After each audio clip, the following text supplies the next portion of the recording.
Hello and welcome all. Myself Nitu Gupta from NLS Bangalore.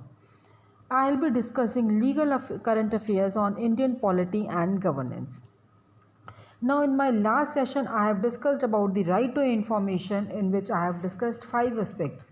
So, कौन सी पहली aspect क्या थी आपकी कि जो CGI का ऑफिस है, whether it comes under RTI or not, what Supreme Court has said about it.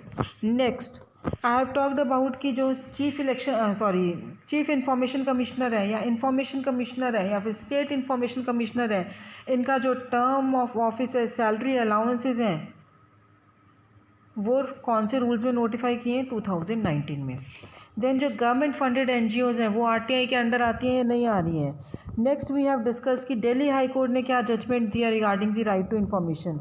Lastly we have talked about the Jan Soochna portal 2019. Is it clear? So now next topic is of TRACE bribery matrix.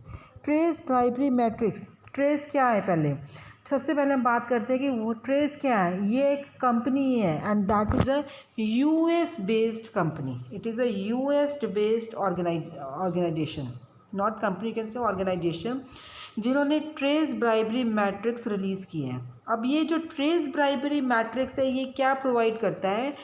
ये उन्होंने countries को rank दिया है किस basis पे कि कौन सी country सबसे ज़्यादा रिस्क, ब्राइबरी की रिस्क सफ़र कर रही है. ठीक है, which country is facing risk of bribery in doing the business. तो ये 4 पैरामीटर से इन्होंने रैंकिंग दी है कि बिजनेस के interaction with the government, second anti bribery deterrence, third transparency, fourth civil society oversight. Is it clear? तो total risk score कितना आया था आपका? 48. अब इंडिया की जो रैंकिंग है that is higher than China, जिनका स्कोर 59 था. अगर हम ब्रिक्स में देखें तो साउथ अफ्रीका सबसे आगे है और इनका स्कोर कितना है? 42. Is it clear? And under south Asian countries कौन सा कहाँ हाईएस्ट कंट्री है जो रिस्क, ब्राइबरी की रिस्क फेस कर रहा है? Bangladesh, 178th position among 200 countries. Is it clear?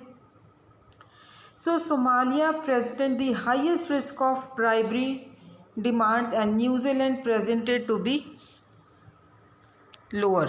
जो न्यूजीलैंड में सबसे कम ब्राइबरी रिस्क है, सोमालिया में सबसे ज़्यादा है. अब इस साल का हम देखें मतलब 2019 का, तो India has been placed in better position than neighbouring China this year. Is it clear? So this was TRACE bribery matrix. तो क्या है ये? जिसमें यूएस बेस्ड ऑर्गेनाइजेशन है, जिसमें कि कंट्री को रैंकिंग्स दी गई हैं कि कौन सी कंट्री ब्राइबरी के रिस्क ज़्यादा फेस कर रहे हैं in doing business in those countries. Is it clear? That is trace bribery matrix. Next is national register of citizens Assam. National register of citizens हमने पहले भी थोड़ा सा इसको ब्रीफ में पढ़ा हुआ है, मैंने आपको बताया था इफ़ यू रिमेंबर. तो इसमें क्या है कि एक सिटीजन्स की लिस्ट आती है, फाइनल लिस्ट है, जो कि असम में रह रहे हैं, असम में रह रहे हैं. तो 3.11 करोड़ एप्लीकेंट्स इस लिस्ट में इंक्लूड हुए हैं और 19.7 लाख को इस लिस्ट से बाहर निकाला गया.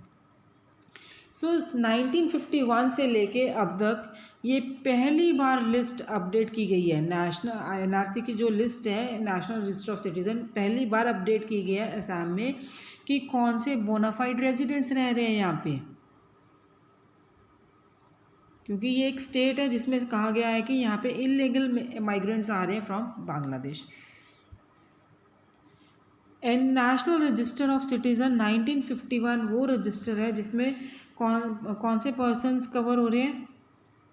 1951 सेंसस के अकॉर्डिंग.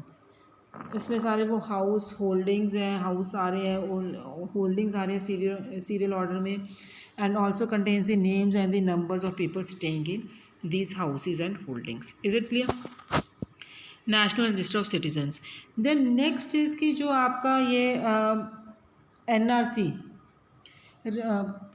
अपडेट हो रहा है, ये प्रोसेस कौन कैरी करता है? Register general of India. Who carries out this process? Registrar General of India. and it is closely monitored by Supreme Court. 2013 में ये प्रोसेस स्टार्ट हुआ था. नाउ ऑब्जेक्ट क्या है इसका, कि इसको अपडेट क्यों करना पड़ता है? कंप्लीट लिस्ट ऑफ कि जो जेन्युइन इंडियन सिटीजन्स रह रहे हैं उनकी कंप्लीट लिस्ट चाहिए असम में जो रह रहे हैं. अगर कोई इलीगली कोई रह रहे हैं मार्च 24 के बाद 1971 के बाद अगर कोई इलीगली एंटर कर रहा है तो उसको निकालो. Is it clear? So NRC है नेशनल रजिस्टर ऑफ सिटीज़न. ये अपडेट होता है किन पर्सनस को इंक्लूड करने के लिए, या फिर उनके डिसेंडेंट का नाम आना चाहिए, दैट इज़ जो कि नेशनल रजिस्टर ऑफ सिटीजनशिप 1951 में जिनका नाम था, या फिर इलेक्ट्रल रोल्स में नाम था up to the midnight of 24 March 1971. And third thing, in any other admissible document issue to the midnight of 24 March 1971. Is it clear? Now you are clear with NRC. I will be repeating for you कि NRC में हमने क्या है. सबसे पहले हम देख रहे हैं कि ये एनआरसी है क्या. इसमें उन लोगों का नाम है, उन लोगों की लिस्ट है जो कि असम में रह रहे हैं. अब इन्होंने 3.11 करोड़ इसमें एप्लीकेंट्स इंक्लूड किए हैं और 19.7 लाख इनसे एक्सक्लूड किए हैं. तो ये 1951 से लेके अब तक ये पहली बार अपडेट हुआ है कि बोनाफाइड रेजिडेंट्स कौन से हैं यहाँ पे. Is it clear? इसमें जो लिस्ट में नाम थे वो 1951 सेंसस के अकॉर्डिंग थे. देन जो ये प्रोसेस था एनआरसी को अपडेट करने का, दैट इज़ कौन कैरी करता है? Register general of India and monitored by supreme court. Is it clear? Object क्या है कि हमें ये देखना है कि यहाँ पे जेन्युइन इंडियन सिटीजन्स कौन से रह रहे हैं.